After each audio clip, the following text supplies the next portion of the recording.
Hey guys, welcome back. My name is Karen and this is Ketovore, and today I just wanted to share with y'all a really quick and easy lunch idea, something for a small lunch that's got plenty of protein and also some really nice added fat that is both keto and carnivore friendly, very easy to personalize and figure out a way to make it your own. So today I am making little tuna cakes. This is just from one can of tuna, very simple ingredients. Almost everybody has around their house or in the pantry. And this is something that is really easy to throw together, super budget friendly. And I mean, nutrient rich. So something, you can make this with tuna or with sardines or salmon or even like canned crab meat or canned chicken. Really the possibilities are endless as far as any type of canned meat. So I'm going to go through and show you guys the recipe and how I made these, and then I will give you my taste test at the end. So enjoy. Okay, let's make an absurdly easy, very quick lunch.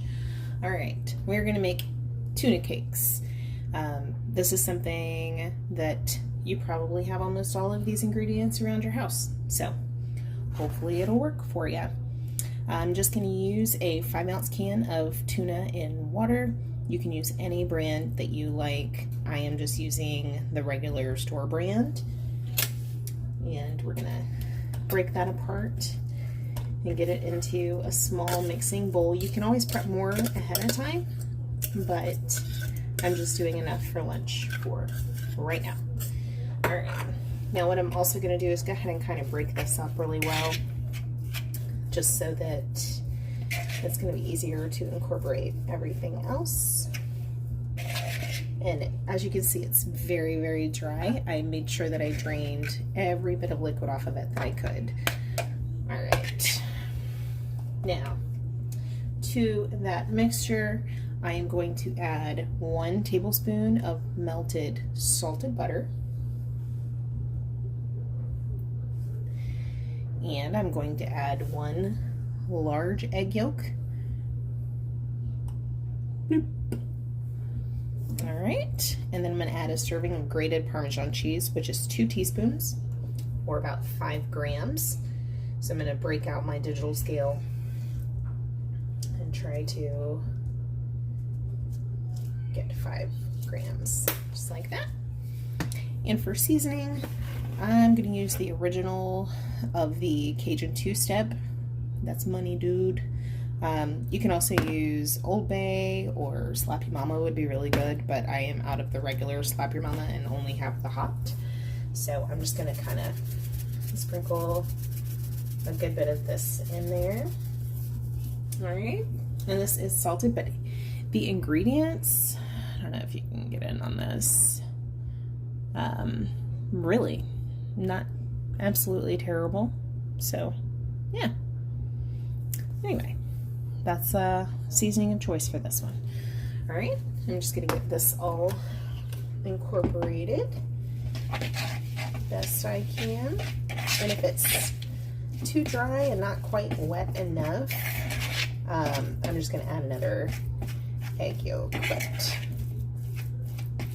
I think we might be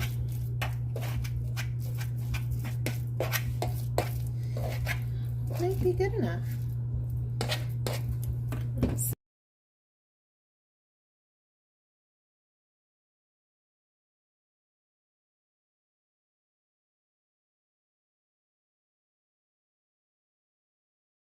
This is that texture I've got going on, and I think I'll be able to patty that up into a couple of patties pretty easily. So I'm going to go ahead and go with that, and then we'll come back when I get the pan heated and ready to go. Okay, now this is nice and warmed up. I've got it set on medium high. My teenager just came through here with all kinds of ruckus, so I had to kind of pause the cooking because teenagers. All right, I'm gonna let that melt down and get to kind of a foamy sort of spot.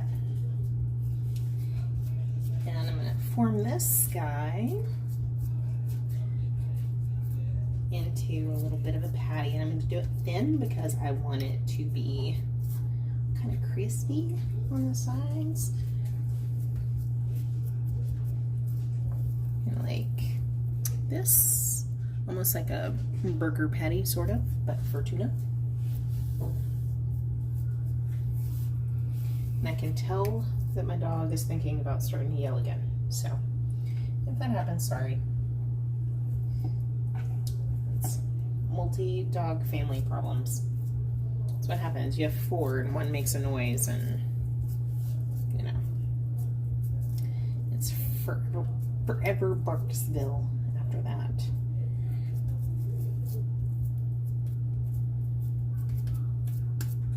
Now you can also, if you want to season these up a little bit more, you could do like red pepper flake or some cayenne pepper or something, make them spicy.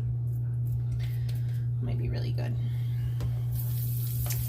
Alright, so now that we are at this point with the butter, I'm just going to go ahead and place both of these guys in here. Now, would these be better if they were breaded?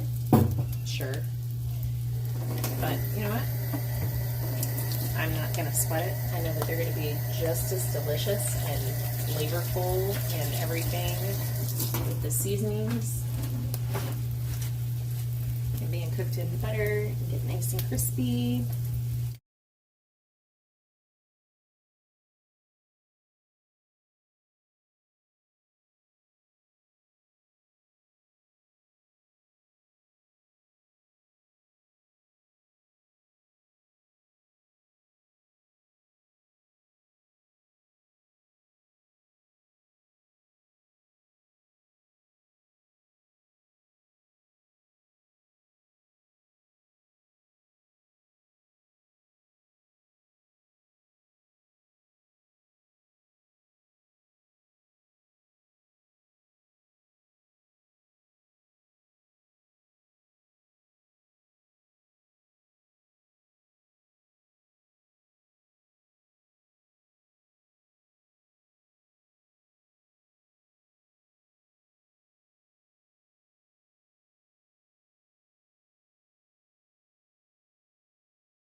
Right.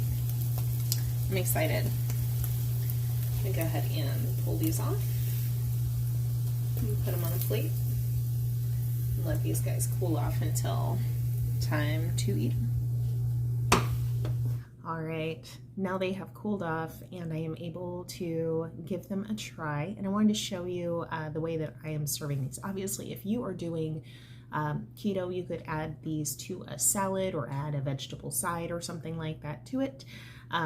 I have had a lot of fat today between my brown butter bombs and a few other things, so this is enough food for me for a small lunch, and then I'll have my bigger meal later on this afternoon for dinner. So I just wanted to show you. I'm having 2, which is 1 can of tuna worth, made the 2. And then I've measured out 2 tablespoons of just regular Daisy sour cream. A remoulade might be nice with this, or whatever sauce you might like to have with it. And I'm going to pick one up to kind of show you guys the texture and the thickness. And they're nice, and on the outside they're nice and kind of crunchy and break apart into almost like a crab cake texture, but thinner. So I'm going to dip it in a little sour cream and give it a go.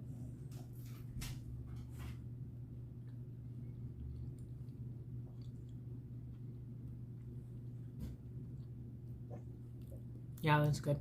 It's like a grown-up fish stick, but like a little crunchy. I almost wish I had added a little bit more spice to this one.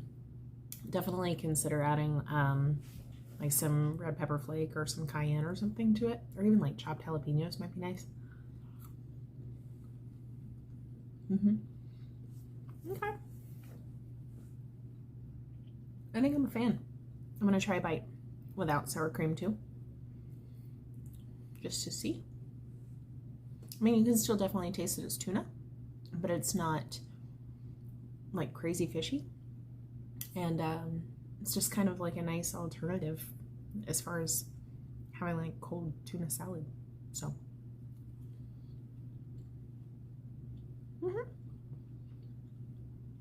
yep, I'm a fan. I think I'm definitely gonna make this more often. I like it a lot. Awesome. Okay, well, I'm gonna go ahead and finish this up, and I'm also going to calculate all the macros and put those on the screen here for this serving exactly as I have it on my plate. So this is going to be for 1 can of tuna, 1 tablespoon of melted butter, 2 teaspoons of grated parmesan, and 1 large egg yolk. And then also it will include the 2 tablespoons of sour cream on the side. In fact, maybe I'll do a second macro calculation without the sour cream in case you decide to add something different. But yeah, I hope this helps. I hope it gives you a nice budget-friendly and quick, easy lunch idea, or even a main course that you can put along with something else for dinner. I might share with my oldest because he loves tuna, and I think that he might really like it too. So, all right, I'm gonna finish up. See you guys next time. Bye.